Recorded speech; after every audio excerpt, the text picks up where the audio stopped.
All right, here we are. This is Jay Brown Yoga Talks podcast. My name is Jay Brown. Welcome to you, whoever you are, whether you're new today or you're a returning friend. Thank you so much for listening. If you are a regular listener, you might notice something distinctly different about the audio quality to this introduction today. I don't even know if this is going to work. It's awfully windy out here, and hopefully the sound's okay and I'll be able to use this. But I am not coming to you from my usual perch in my attic. I am coming to you from the woods, from a very special place. And before I tell you where I am, let me tell you why I'm here. You see, normally I record the intro and outro for this week's podcast the Sunday before it posts on Monday. So usually that means on Sundays I spend quite a bit of time up in the attic, recording and editing and doing stuff for the show. And I've also been talking a lot about wanting to go out, like leaving my house and making myself go out like every day for like a little while. And I've been pretty good about it of late. Since last week when I spoke to you, I've really been making myself get out. And today, I finished editing the podcast talk with my friend Joe Simek, which I'll tell you about in just a moment, a little while ago. And then I was just like up in the attic and I was looking out the window and it was like a really beautiful day out. And I felt like I had to choose between going outside and recording the intro for the podcast. And I thought, well, maybe I don't have to choose between those. And it made me think of a suggestion I got from a listener. Shout out to you, Nan. Nan is a longtime friend. She's been listening to the show for a very long time. And she emailed me and said, why don't you record some intros from out and about? Like, why don't you just go out to places like the cafe or whatever? And she made reference to one of the only other times I've done this, which was when I was at the Feathered Pipe Ranch many years ago. I didn't have any choice but to be outside. And I also did one, I think, from my in-laws' porch in Virginia once. But I have never brought you here before, that's for sure, because this place that I'm in right now is probably one of the most sacred places in my life right now. I've kind of referenced it. I come here regularly. If you want to look it up, it's called Golub Park in Easton, Pennsylvania. It's right along the Delaware River, and it's about a 5-minute, 10-minute walk from my home. And this is usually where I come to be with the trees and the river and myself. And so it's kind of a trip, honestly, doing this here as I walk the trail that I normally walk alone. But it's fitting because this week's episode with my friend Joe was recorded in the attic. So it felt fitting that the intro and outro be recorded out and about. As you know, I've been really wanting to touch base with people on what's happening and where people are and where people are making it work. And Joe, he's been on the show before. He was on with his partner Alexis as well. You can go back and listen to those episodes. But he is the owner and I don't know what title he would want, whether he wants owner or co-founder or I don't know what the title is. It doesn't matter. He's one of the people behind Dragonfly Yoga in Doylestown, Pennsylvania. And it was so great to have him come to my home and record a podcast with me about what's going on, about getting back in the room with people again. Speaking of which, I should mention that I'm going to be doing a workshop at Dragonfly Yoga on November 2nd, I believe. Oh crap, I don't have any like notes or a calendar. I believe it's November 2nd. I think that's right.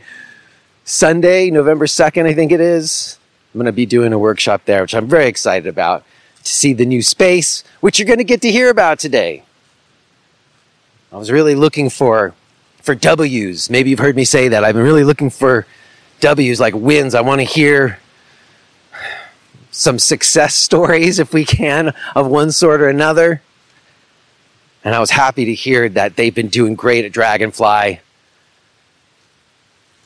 And Joe's just got like all kinds of interesting insights that he shares. So it was super cool to do this, and I'm really glad to be sharing it with you today. What else? I gotta say, it's a little bit weird. Normally I'm in a very different place when I'm walking this trail. Recording adds a new layer, that's for sure. But hopefully, I don't know, the feeling I have when I'm here might come through a little bit. Generally speaking, it's where I feel the greatest sense of awe and wonder. And right now, with everything that's going on and all the dismay that seems to be overriding a lot of other things, that this feeling of awe and, I don't know, the wind through the trees and the colors, the sound of the leaves underneath my feet. It's where things feel like they make more sense. So hopefully this will work. What else? That's probably good enough. I should mention that if you want to connect with me outside of just listening to the show, there's lots of opportunities for us to do that. I've got ongoing live classes and discussion groups. I've got, a deep learning teacher training program. Also some other upcoming stuff in the works. One of the best way to stay in the know about what I'm doing is to sign up for my free email list. All that, everything I'm doing, the free email list and all the rest, everything can be found at jbrownyoga.com. Okay, y'all. Hopefully this is going to work. And I will touch base with you on the other side for a quick moment. Otherwise, let's go ahead. Let's get to it. Let's listen to this conversation I had with Joe Simek.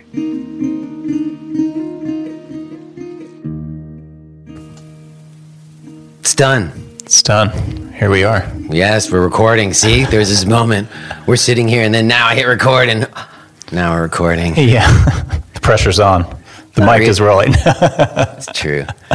Joe, thank you for being here, man. I got to say, I don't know if I mentioned this to you in our email exchange when we organized this, but I've had this idea, just like I've been talking about on the show, about wanting to make myself be in the room with people again, because it's become an option to not be in the room with people anymore.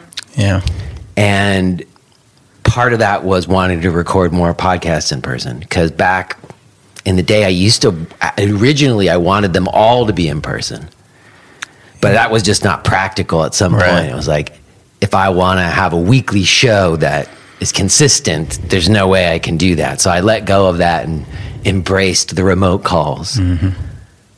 But I can't even really remember the last time I recorded a podcast face to face. And so that you made a trip out here, because I couldn't have I would have wanted to make a trip to you, but I couldn't really, because things were kind of crazy. Mm-hmm. Even if we had organized that, I would have had to cancel. I couldn't have done it. You know what I mean? But that you made the trip out here, you made the effort to come hang out with me at my place.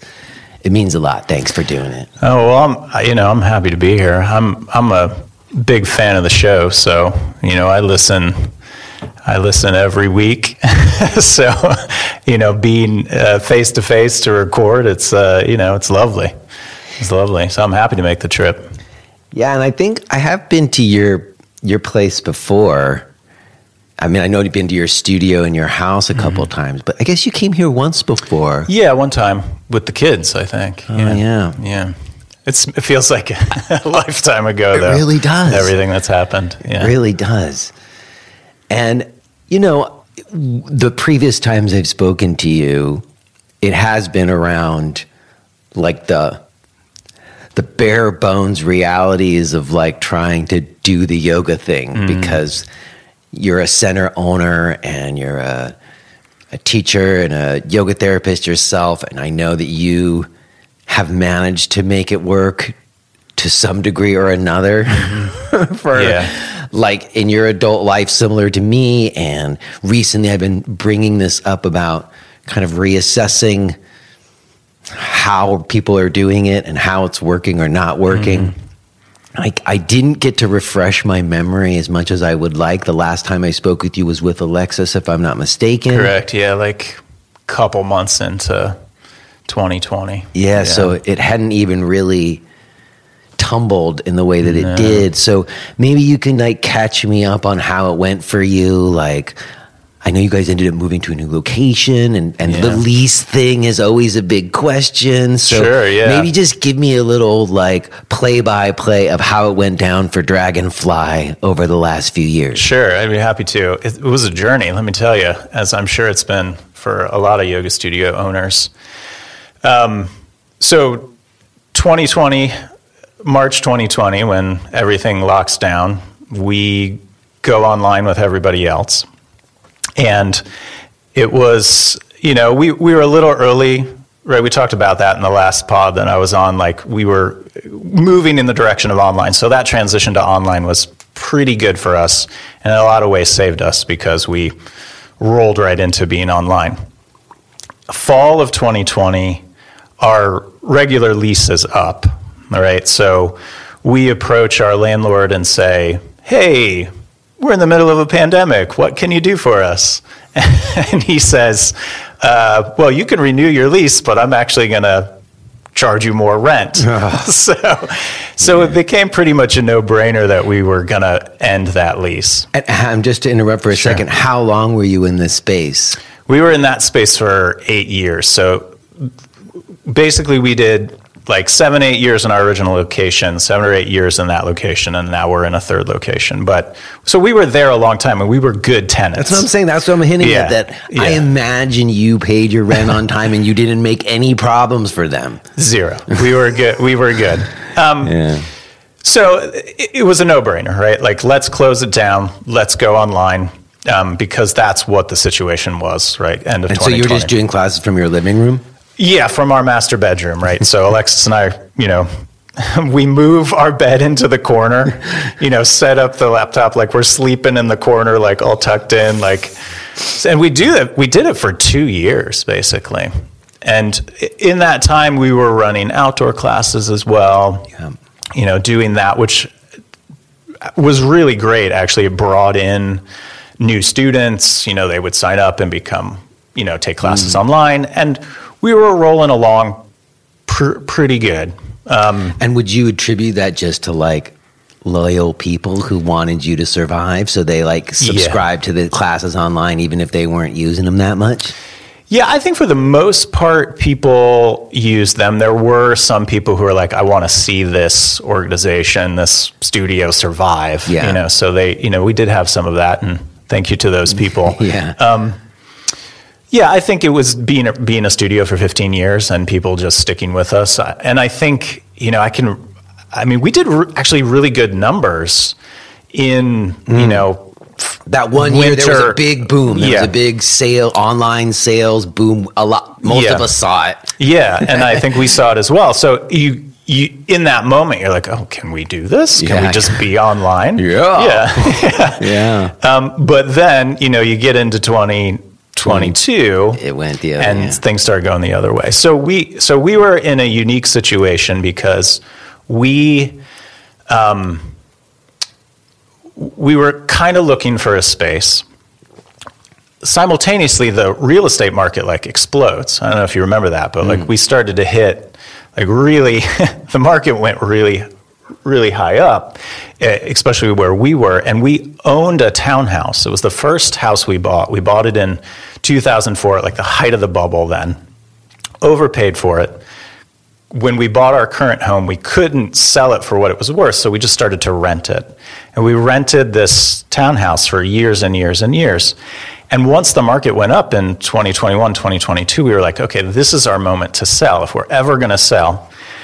So we ended up selling that place for a decent amount of money. It was a real blessing of everything that went on.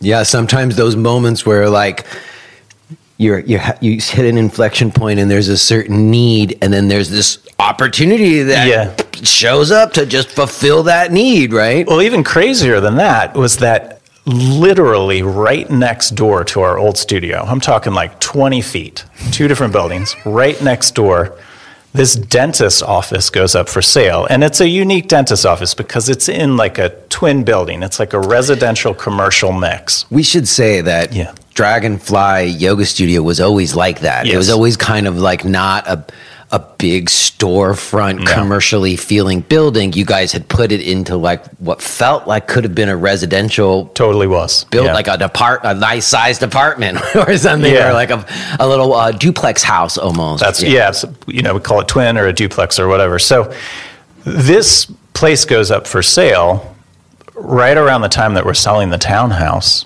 And we go into it, and it's like a dentist's office from the 1980s, like literally.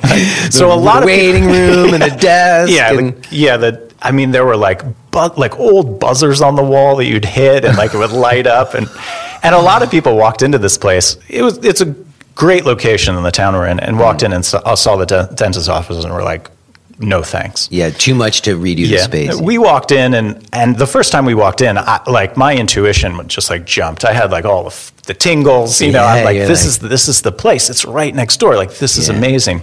Now, Alexis, who's, financially much better than I am. Wiser than you. Wise, yeah. She's like, are you sure?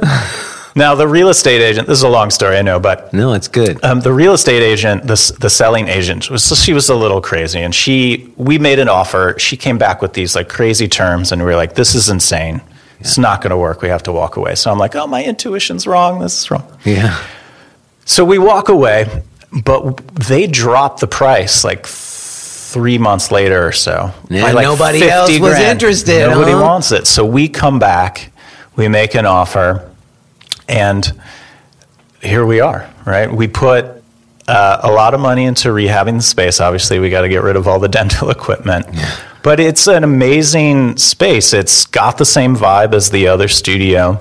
It's, a boutique studio. It's like 500 square feet. We have a back room for private therapy, a little office.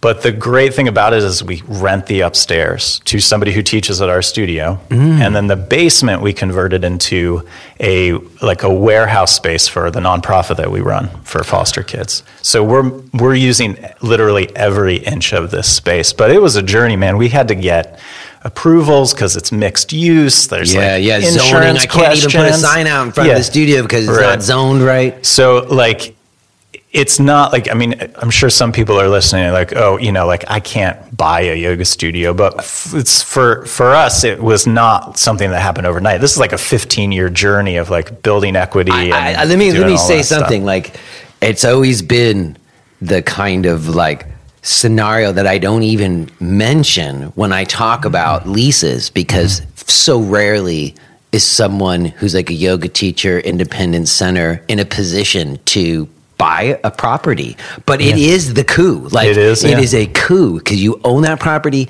You've got income from that property from the unit upstairs, and then you got that supports the center in a way that I imagine is going to free you up in a lot of ways that you just couldn't have in any of the other situations we've had with leases. Yeah, and it's been a lesson in a couple of things. One is like surrender. Like, you got to let go a little bit. Here's a pandemic. You come out on the other side with this amazing blessing, right?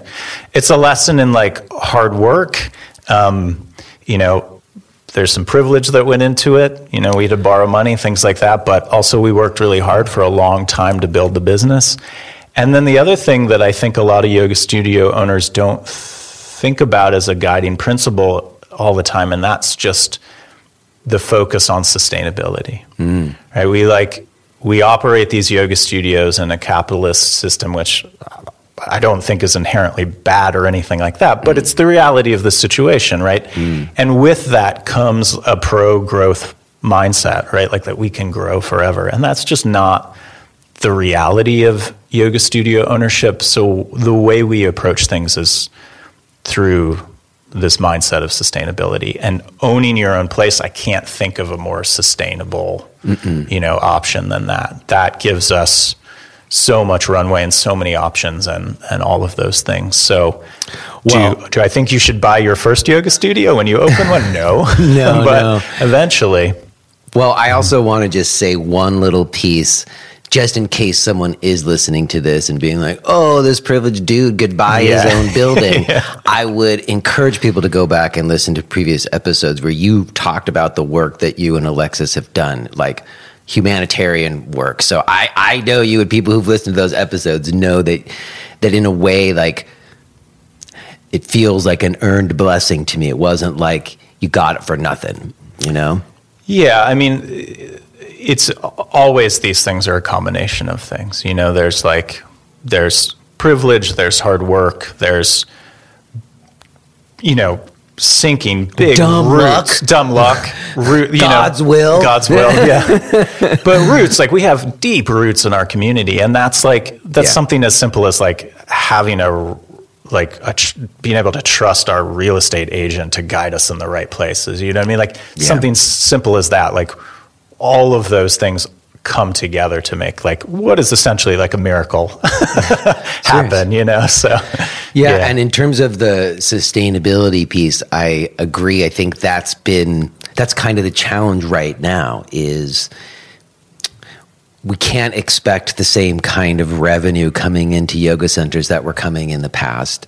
Right. I think you're right to talk about the scale, finding, I've been saying, this sweet spot for the scale of how big the room is and how much the rent is.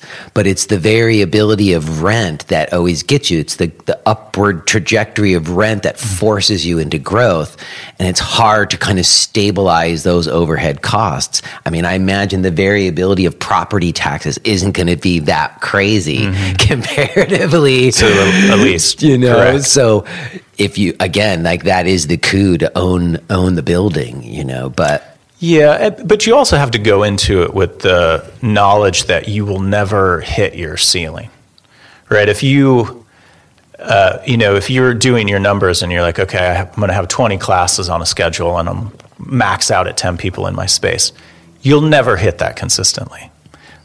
Maybe you will. Maybe you'll be the exception. For most businesses, nobody hits their ceiling 100% of the time. So when you go into what you're doing, you need to knock 25% off of that to be realistic about where you're going to be more often. And I think that maybe can be a mistake, right? Where you think okay, well, I have all this space. I'm going to fill it. I've got room for 20 mats in the room.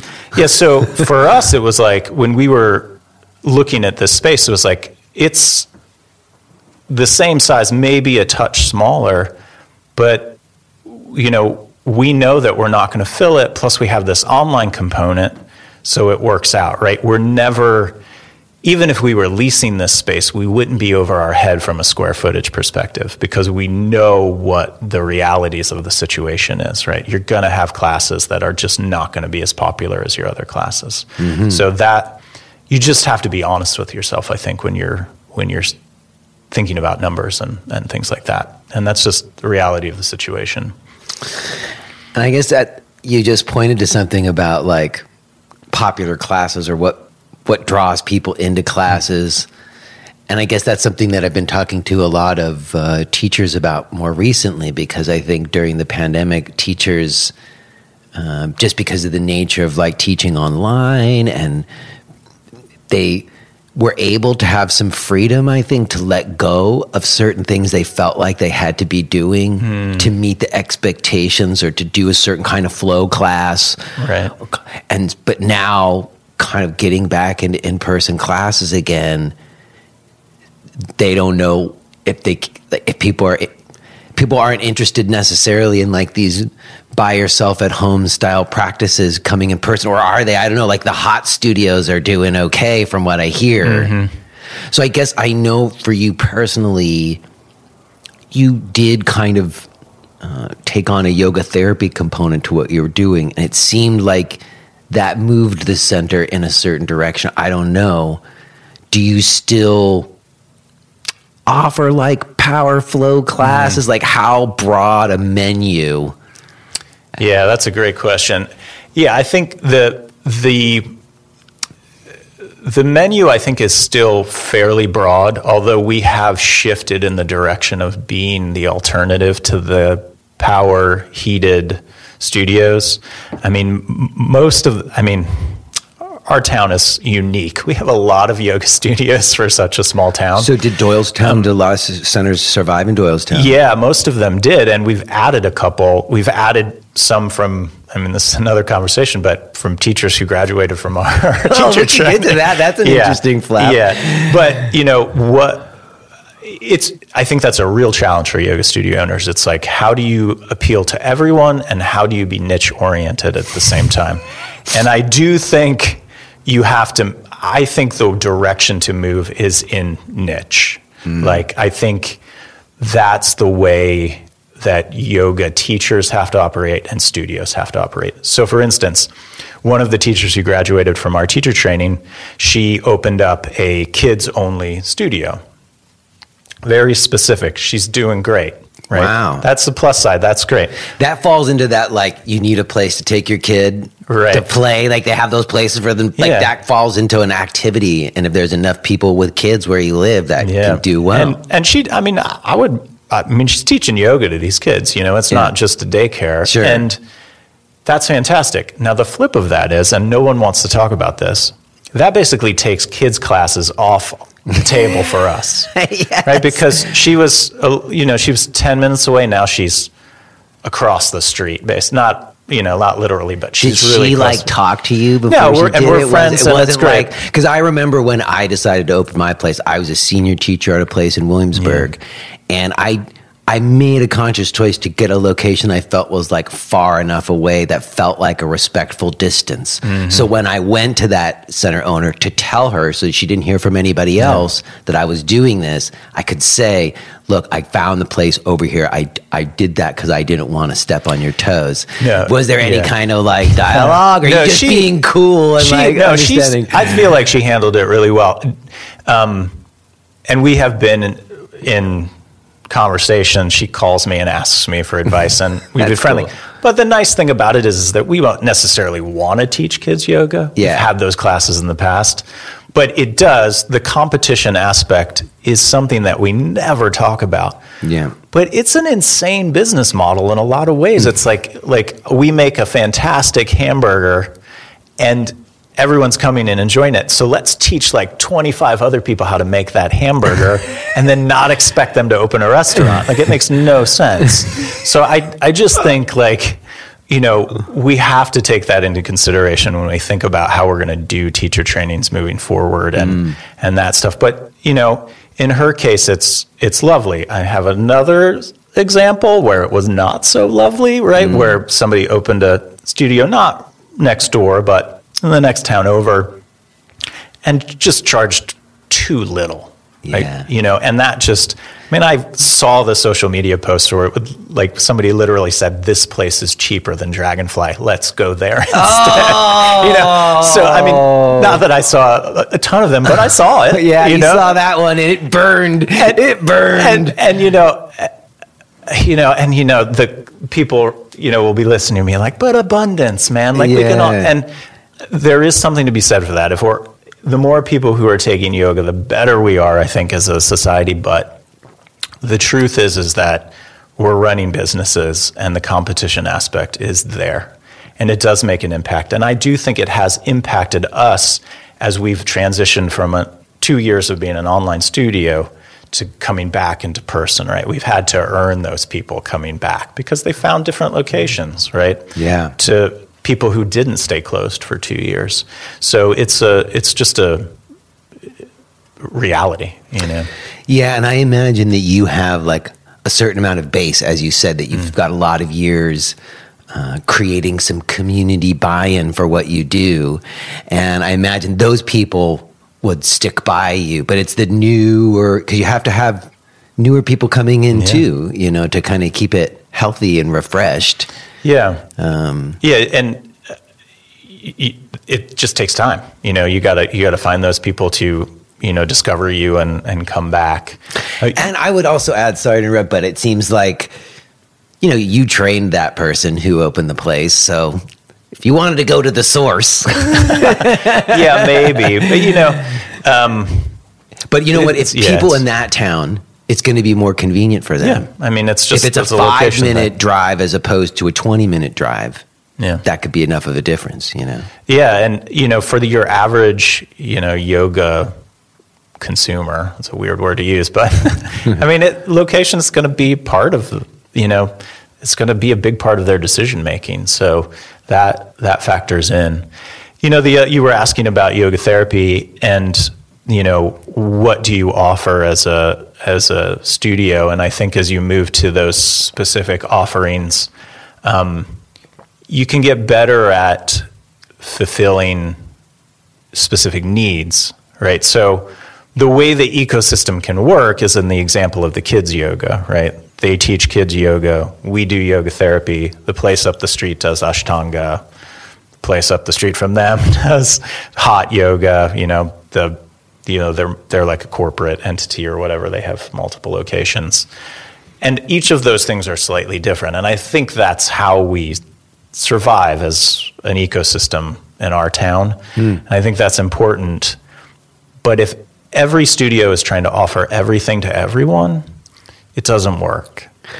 So we have embraced the therapeutic aspect of it. And I also would like to think that we've embraced being more than an asana studio, right? We're teaching meditation. We teach pranayama. We're, making the distinctions between what contemplation is versus meditation. Like we're trying to have those conversations and make our, this is another conversation, but we're going to be launching an immersion program that folds into a teacher training because we haven't had a teacher training for a long time, and trying to do things a little bit different so that we are the alternative to somebody who just wants to do flow in a heated space. I mean, it's so interesting to me because I've talked about this before from like a marketing standpoint. I remember Josh, my partner, explaining to me how ideally, if you want to sell more, you have lots of different flavors. That if, like you said, a hamburger, but he used the example of barbecue sauce. He's like, if you make like the best barbecue sauce ever and you put it out there and you sell a certain amount, people are just like, this is the best barbecue sauce. And some other corporation comes in and makes a whole line of barbecue sauces, one with, red pepper and one, all this, and they're not as good, but they have like a whole line of all these different flavors. In the end, they will sell more barbecue sauce than you will, even if their barbecue sauce is not as good. And so I think like it's interesting how when I had the center, opened it specifically, it's like, I'm going to have this one thing. It was like full niche, it was all like, I didn't even, later on, I felt like I had to open it up because I couldn't compete. Right. So I added like restorative and, we had pre and postnatal. Like I had some things that felt like harmonious with the thing, but I felt like I had to have more of a menu. So I guess in terms of how you put it out there, I guess, as you're saying, the other centers around you, they all have niched as well. So that does allow you guys to work more together. But do you think if one of those centers starts to expand their menu, that's going to mess it up? Or like, well, they are expanding their menus. I mean, I don't think anybody does just one thing. Like even the corporate, location, they're throwing the yin class on there. They're doing the sound journey. They're going to do yoga nidra and sound bowls and all of it. And all that jazz. And, so that might be coming, right? Yeah, but it goes back to my original point. It's like they open these locations and then they have these stark realizations that like, okay, well, if everyone's paying $15 for their first 3 classes, right? Then they have this expectation that yoga's cheap. Costs $5 a class. Right. And then they realize, okay, well, they're not coming as much because basically we're doing the gym model, right? Because we're trying to sell them on a membership and then they buy the membership and then they don't come. And then it's like, well, where are they? Well, they're going to the sound journey, singing bowls workshop at the other studio. So now, okay, well then now let's offer that. And then I see this with yoga studio owners. It's like they just start to throw everything against the wall. Yeah. You know, it's like, well, let's offer this and let's offer that. And I'm just over that, you know, like I don't. You've tried it already. I don't need to run around filling workshops every weekend. You know, I would rather have somebody want a membership. I would rather have them like really want to attend the special workshop that we're having, like when Jay Brown comes to teach or whatever, and have that be an event that everyone's going to come to, right?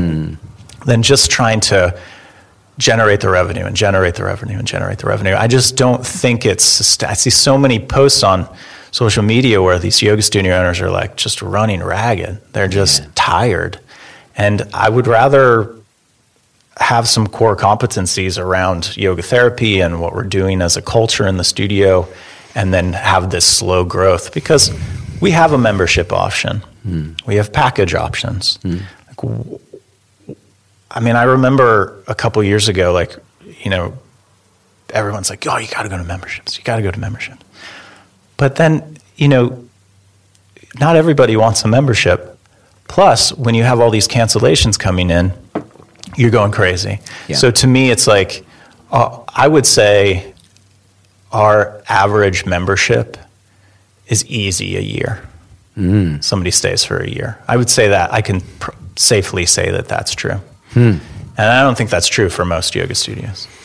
Because I'm not selling. They want that membership by the time they buy it. Yeah, you're not putting it as, like sometimes people, I know some centers, like they took the packages off or made them so de-emphasized to like really move people to the memberships. And the reason is because when you talk to the business people, you wanted that recurring money, that you knew how much money was going to be coming in, how many memberships do I have?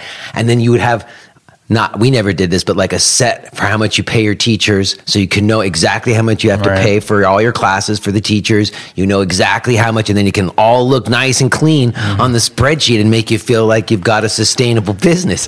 But the issue was, if you were like someone like me who came from being a teacher and wanted to have the center also be a place to support teachers, never felt right to just give them $25 a class. So you always did like a per attendance thing. Which we do. But when you do the memberships, it separates the money for that individual class from the students. And so it comes harder to kind of like keep it clear.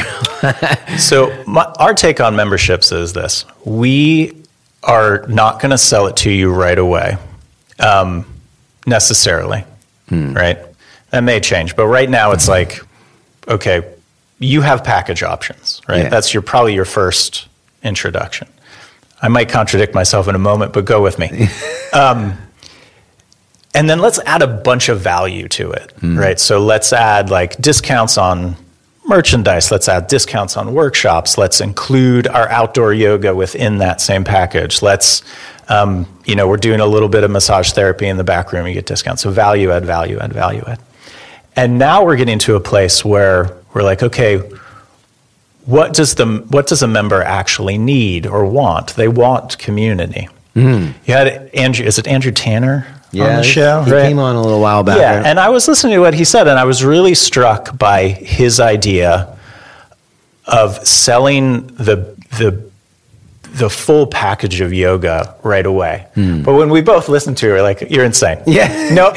And it's totally a class issue. Right. Because you're selling the big ticket item off the top. So no one's gonna walk into your studio the first time and drop $3,000. No one's gonna do that, right? Maybe a couple people. If you get those whales, that's great. But what stuck with me about that was he was right, that the teacher training is the thing that actually changes your life, not the weekly $20 class. So what we're doing in 2024 is we're literally adding 75% of our teacher training to the membership. So we're going to do monthly satsang. We're going to do monthly sessions that if you are a member, it's included. And that is going to give you the community and the deeper practice, right? We're going to talk about all the philosophy, all that stuff, and it's included. And then if you go through that for an entire year and you take 100 classes at the yoga studio, and then you want to be a yoga teacher, if and only then we're going to do a private mentorship as the final component of the teacher training. And that's an additional cost. Because what we actually want to do as yoga teachers is change people's lives, right? So they have to be invited into those conversations, right? When somebody does a teacher training, they change. You've seen it, I've seen it, right? So why not actually sell that life-changing thing? And in that way, I think Andrew was correct, right? That's how you make it long-term sustainable. That's how you do real work versus like sell them small little things and then they buy this and then they buy that and then they become a teacher. You know, it just feels... I know, but here's the thing. Yeah. I really appreciate what you're saying, and it really is in accordance with what I've been observing. But basically what you're selling is a delayed gratification, and that's a harder thing to sell. Yeah, you know? Yeah. We live in America. What I will say to your point about kind of having the teacher training kind of just be a part of the core of having a membership and being part of the community, I really appreciate that, because I know from doing the online teacher training, because like you, I didn't do them for a long time. And then I did one in 2022, which is kind of what saved me when everything was crashing, when all the online sales were crashing. I did my first online teacher training, so I had a bunch of diehards sign up to study with me. But what I discovered from doing that was that ultimately, like, I've been doing like live stream classes, you know, just practice sessions, hour-long practice sessions, and then like a weekly teacher sangha where we just get together and talk about stuff. Yeah. And that, in a way, that is really it. There's one other component where I like made these module videos, which are sort of like these prepared bits of material that I kind of, that were important to me, that I use really as basis for discussion more than like, here's all the answers to the test, you know? Yeah. And that's one other component, which it sounds like you're talking about. And it is ultimately about like some correspondence between me and someone. You're calling it like the individual mentorship part that happens later on after we've hung out for a long time. Yeah. But it does feel like a turn away from this idea of a more like linear progression of curriculum, even like starting and finishing with cohorts, I have to say. Like, we kind of have just naturally moved to more of a rolling subscription, because just the nature of how these transformations actually happen, this like arbitrary timelines or arbitrary hoops that you're supposed to jump through doesn't make sense in terms of transformation of yoga being tied into people's, like, how their lives are playing out. Yeah, I completely agree. And our model will follow that rolling, model as well. You can basically join anytime. Yeah. And that's the way life actually works. It's a great point, and it's just kind of crazy to me that it's like teacher trainings in the past just felt like, we're teaching people things they don't actually need to know. It's like they don't need to know all this anatomy, right? They don't really need to know. They need to know some things, right? But if you have if you teach asana in the way that we teach asana, you and I, right, all that anatomy becomes less important because there's less risk. There's a few things that a few contraindications, there's things to talk about. This is not my yoga therapy hat, this is just my yoga teacher hat, but but there are things that can actually like change somebody's life. The philosophy, the Ayurveda, those things that are practical, much more practical than what we have been teaching in yoga teacher training. So to me, this just feels more organic. Like, let's get somebody into a community. Let's teach them practical things. And then if they decide they want to be a teacher, because we don't necessarily need more teachers, but we do need more yogis. And I think that's what we need to be shifting towards. I just feel ethically, I'm more excited about that than I am about trying to sell somebody a $3,000 teacher training who may or may not be ready for it, because that's the only way they're going to get a deeper practice. It's absurd to me. I couldn't agree more. And It's what you said earlier. You mentioned this, like doing things differently now. And I think this is what I was talking about with people in my workshops that I just got back from doing this first trip about. And it was a real trip for me because prior to the pandemic, I kind of had a thing. I came to your place and I did it. I had like a very, it wasn't totally tightly structured, but I had some stories I knew I was going to tell. I knew which session I was going to tell them in. There was sections where I wanted to open it up for dialogue and get some co-creation going. But if nobody really stepped up, I could fill it, like I had like a really kind of prepared piece that I was doing.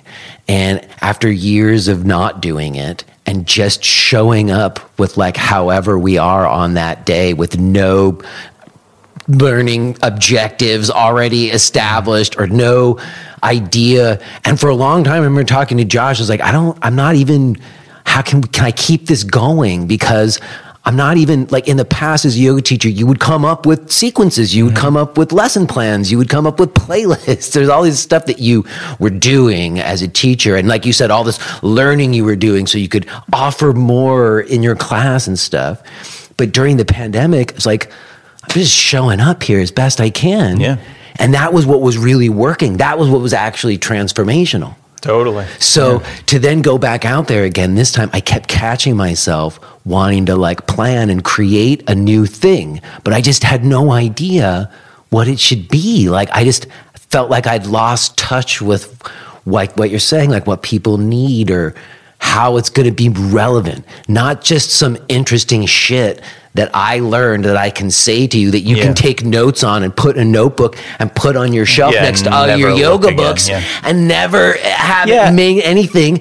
So what I'm curious about to hear from your side, because you seem to be going in the same place, is this idea of almost like creating a context for people to come together in, more than like this idea of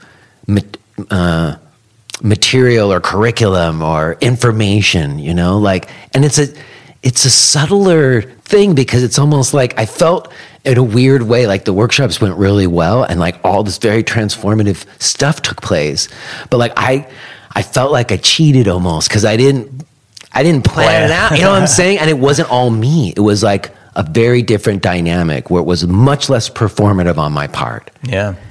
And I guess that's... Which just always feels gross. Potentially, but only because at least when I'm performing more, and there's always an element of performance in it, but when the structure of the nature of the thing, when I come in with more prepared, I can kind of gauge for myself how well I executed. Like how well I executed, how well it seemed to land with people based on like the feedback I got.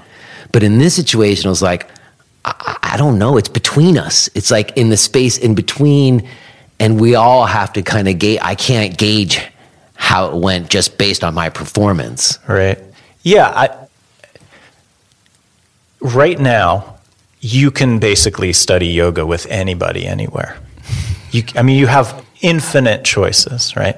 But what you don't have infinite choices for is like who's in the room with you, right? Like you once you're in a room in community, right, that's something you just cannot get online, right? Like I can go find a teacher and do his or her course and like learn the asana and the technique, but I can't have that community where the ebb and flow of knowledge happens, so easily online. And that to me is what's exciting, right? It's like, you can do it to a certain extent on Zoom.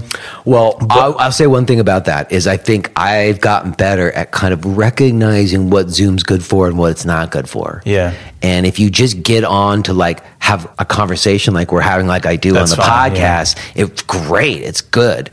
But other stuff, like I said, it's better for me to just record that and let people watch it. Yeah, totally. I think, it depends on what you're using it for. And, like I sort of teach the same thing in my asana classes because I view them as asana classes. And this is the best thing I found to do for general physical health.